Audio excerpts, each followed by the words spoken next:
The center has moved to a room, this room, no more than 6x6 meters, which is still large for what it is needed.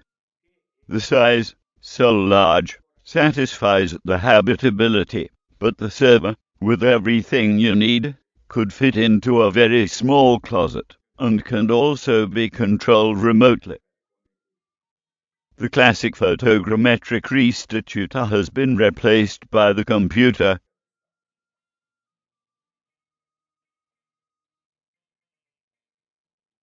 Therefore, with regard to costs, we went from a minimum of 100 million lire, we went, say, to costs of 4 or 5 million lire, the maximum, given just for access.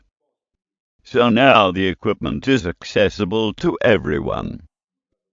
Before it was unthinkable that a private individual could buy a restitutor for himself.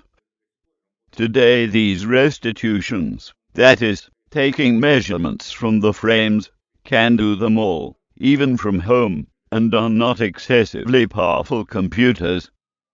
We have seen, in the recent video, the possibility offered by the stereoscope with double eyepieces. That is, the possibility for two people to discuss the same stereometric model. This stereoscope, at the time, cost about 17 million lire, and this too is easily surpassed. Because if we see a little bit, in this room there are already two computers connected in the network, and software like Timbuktu or similars allow two people connected on the net to discuss a model, an object, say, a project. There is one thing, and it is the most interesting thing, that these people can both be in this room. But they can be located, one in this room and the other in Brazil too. Nothing changes in communication.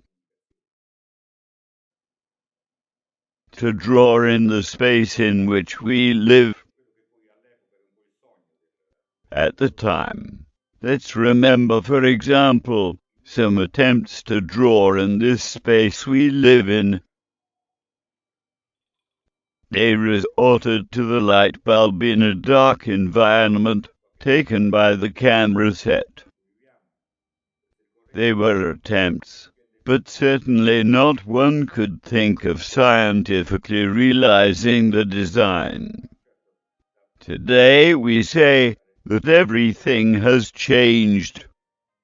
What we see above, it is not a model, but a virtual model, which can enlarge, reduce.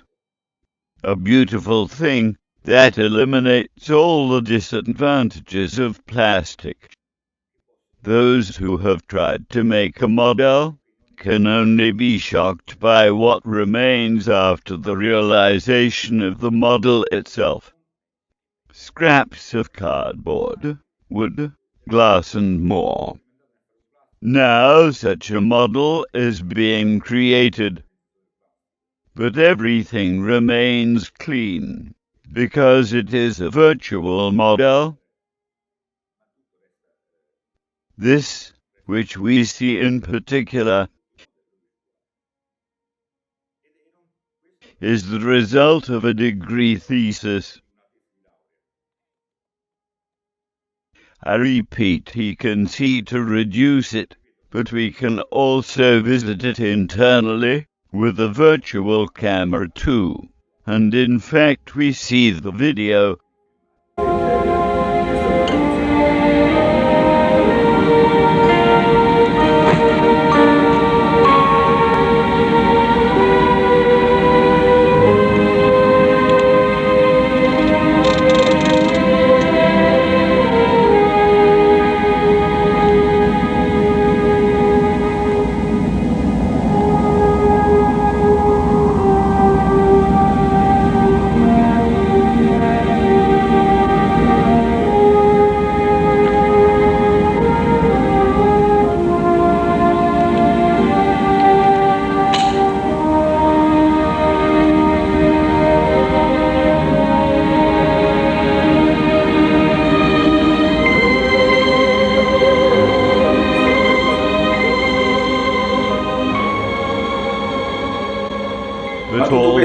becomes even more interesting if you think about the project, the architectural design.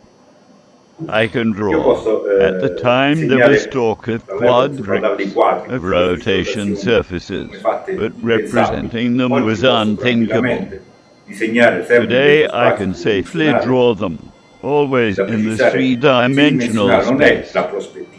To be specified, that three-dimensional does not correspond to perspective.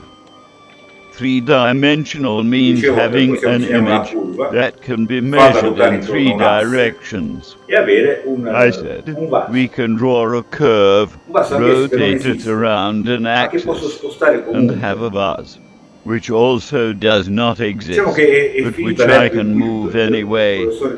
Let's say the time is over when the geometry professor, to make a demonstration on the blackboard, making a circle, he pronounced the fateful phrase, suppose it is the circle. Today we can always draw it in this space in which we live with extreme precision. I do it to rotate around an axis, a diameter, and we have the sphere. Then we can give this sphere a weight, and a mass and an acceleration of gravity, and we see it fall. We can give it a certain elasticity, and we see it bounce, and according to the values given, we can see it bounce until it reaches a point higher than that from which it fell.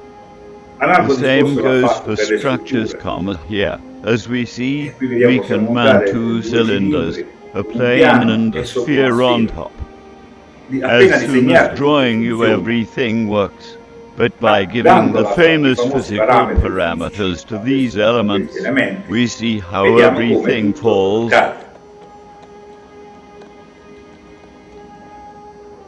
The same goes for example, a bow. It is easy to see the arch drawn, and everything is fine. But we try to remove a rashler, and we easily realize that the bow collapses.